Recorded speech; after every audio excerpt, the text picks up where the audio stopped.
Ngarang December ki date 1 numit asida Krakau thodokan indaba thodok ama thokiba adubu ibagi mekidegi nuaitaba phondokchari hariba thodok aduda lubongba amasu leibana maram oraga mi yamna chinba amaka oiki maram aduda praja mayamna mioi mari ka haduna thamlamba thingnaki maram aduna mioi mari adubu wahang pahung tawbu matamda etini hairappadagi Tubagi unity members singna makoibu hey adudi makoibu karimta tawbi aroi haiduna yuba club na makoibu save oigedaba jagada thamduna koi mathang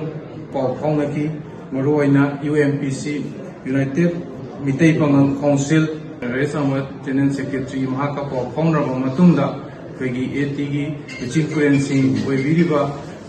Singi Singapore Honorable Matunda, Koi Edu Karamaina Toxican Hangnaba Matanda, Moy Edu Police Bibico, Harpogi Matungina, Koina, Yuvagi, Jigidiv Singna, Polista, Sinakivani, Maduda, Hozi, Quigi Police na, Togakliba, Quigi Zero Lassi, Koi Legam Tibani, Mokoida, Koina Pasalagamba, Amadi Pasalagami, Hibagi, or Amata Haikibaliki, or Amaduna Masi, Matunda, Habidanava, Vivagi Saitegi, Nising.